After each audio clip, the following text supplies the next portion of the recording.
Hello, folks. Welcome to Business Spotlight. My guest today is passionate about the psychology of computer interaction, and he has over 25 years in the digital world. He now works as a digital strategy consultant in the business that he founded with his business partner. My guest today is Alec East from Narrative Industries. Alec, it's great to see you. Thank you so much for joining us. Dive straight in, Alec. I'm really interested to kind of get this whole story.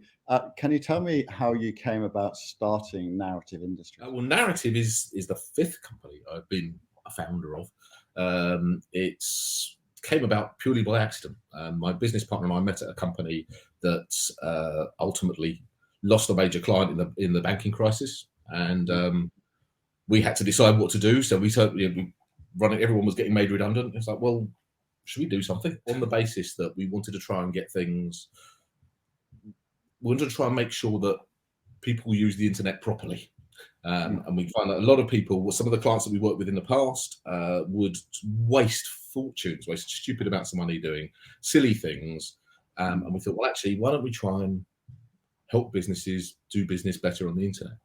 I guess that's where this psychology of computer interactivity comes from, right? It's about understanding the science behind how people interact with their devices. Tell us a little bit more about that, Alec. Well, I suppose with anything, if you make something easy for people to do, they're more likely to do it. You know, if it's the recent local elections things where they introduced the voter ID things, they found that a lot of people didn't do it. So, because they introduced a barrier to entry, and the more barriers you put up for things, the harder it is for people to do them. So, part of the making things easier for people to use on the internet makes people more likely to do it. And when you apply that to customers or consumers or B2B or wherever it is, anyone who is using your services, the easier it is for them to do it, the more likely they come to you instead of go to a competitor. And quite a lot of people waste energy in the wrong areas. They spend a lot of time and money doing something over here that's not necessarily valuable, important, or priority for their end users. And trying to understand what those priorities are is key to making sure that we make their services better. Streamlining things, basically, just streamlining things. Oh, that's great. Now we're going to come back to the streamlining, and I know that's an important part of what you do, so we'll pick that up down the line. But let's cast your mind back to the early days. I'm sure it wasn't straightforward to kind of get started, and you kind of described it as being like a bit of a phoenix out of the ashes. So what were some of the biggest challenges that you faced when you started the business, and how did you overcome them, Alec? Going from being a practitioner to a business manager is a different thing.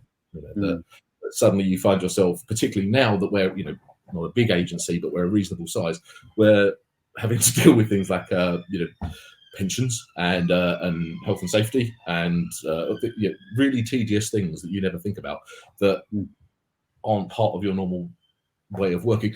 I've got to pay my corporation tax next month, things like that. It's just going, you've got to sort all this stuff out, that you don't have to worry about when you're focused on being a graphic designer or something like that. Running a business is such a different set of challenges. So, Alec, you've got a really strong background in your graphic design, and you're very strong in the digital space. How did you go about building a strong customer base and a really compelling brand in what is a very competitive industry?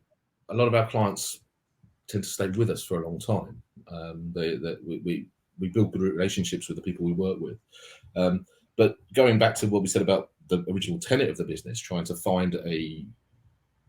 prioritize what to make people's sites or make people's services more streamlined, easier to use, so that their customers prefer to use them over their competition, seems to be a way that our own clients relate to. They go, oh yeah, that's great, because we don't have to worry about that anymore.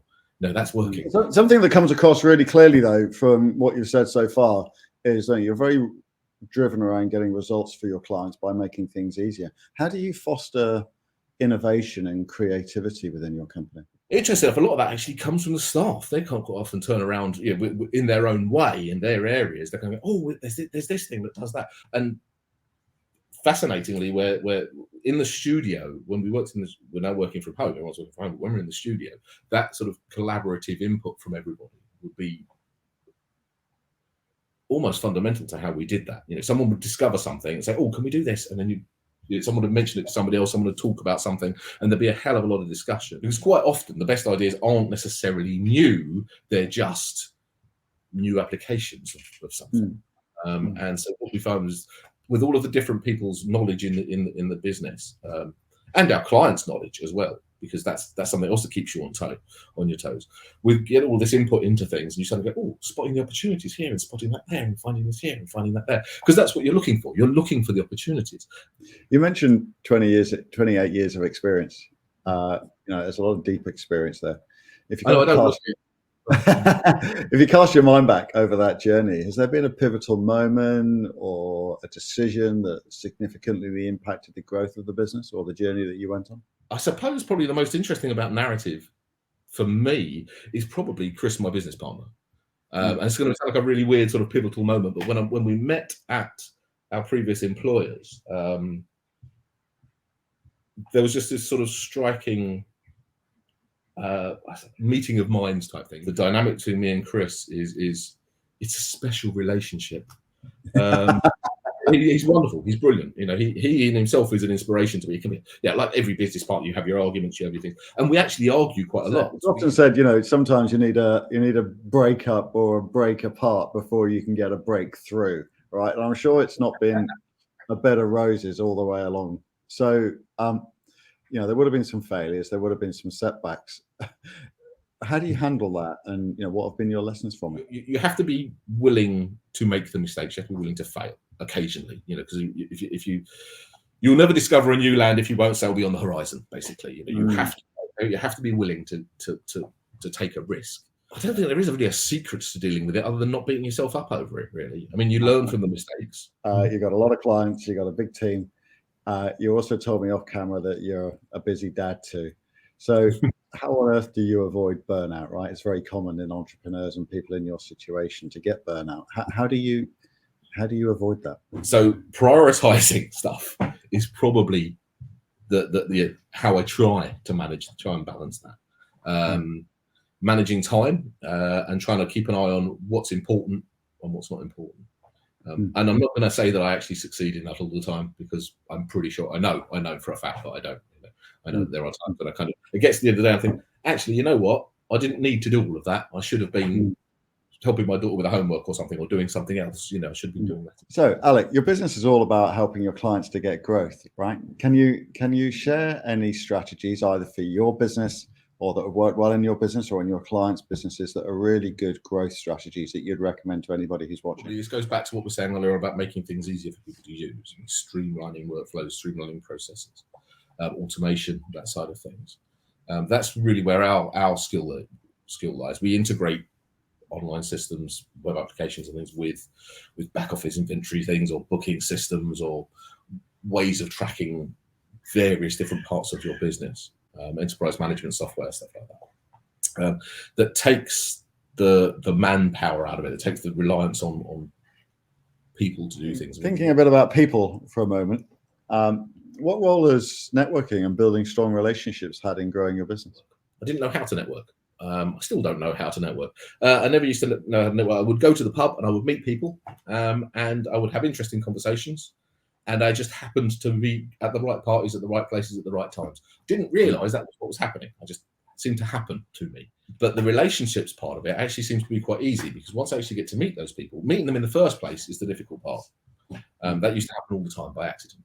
But once we get to meet those people, if they happen to be interested in our services, because I'm not a salesperson, they tend to stay with us for a very long time. They tend to. There are clients, I think I mentioned in the previous conversation with you, that we've got a client that we work with that I personally have worked with since about 2005. Your industry is notoriously fast-paced. How on earth do you stay up to date with all the trends in the technology and all the new stuff that's coming along? You have to keep running. It's impossible, actually. It is impossible. You cannot stay up to date. It's absolutely impossible. If you focus on one particular area, and you can.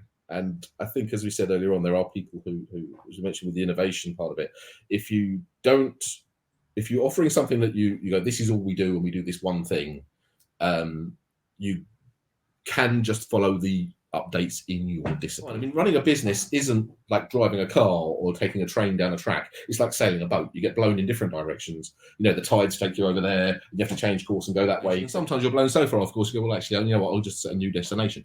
And that happens with trying to keep up to date with things, is that sometimes things just come along and you go, well, actually, now we'll do that instead. And this happens all the time with different software developments. One last question for you. What words of advice or wisdom would you give to any aspiring entrepreneur now as they're looking to start their own business or head up on the journey that you're well into? It's one of my favorite quotes, and I think it's from Deborah Meaden. And the story goes that she was in an interview, and she said, the interviewer said, so how did you get to be so successful? He said, well, I make the right decisions. You know, I'm important to make the right decisions in business. And the interviewer said, well, how did you get to make the right decisions? And that comes with experience, of course. You know, you get to make the right decisions from experience. I said, well, how did you get the experience? He said, well, it's making the wrong decisions. And that's the important part of it. You know, you make wrong decisions, you make mistakes, but you keep going. You are going to go back to the failure thing. You are going to fail. You're going to make mistakes. You're going to screw up. And as I said earlier on, you know, if you're not willing to sail beyond the horizon, you're never going to discover a new land. You know, you have to make sure that you are putting yourself out there and having the courage to do that. Great advice, Alec. It's been brilliant to have you on. Thank you so much for coming and sharing your journey with us today. Thank you for having me. You're welcome. Folks, if you'd like to come and share your story like Alec has just done, we'd love to see you here on Business Spotlight. If you just comment apply below, get in touch. We'll follow up with you, schedule an interview, and we'll get your recording in the diary. We can't wait to see you till next time. Thanks for watching. Bye for now.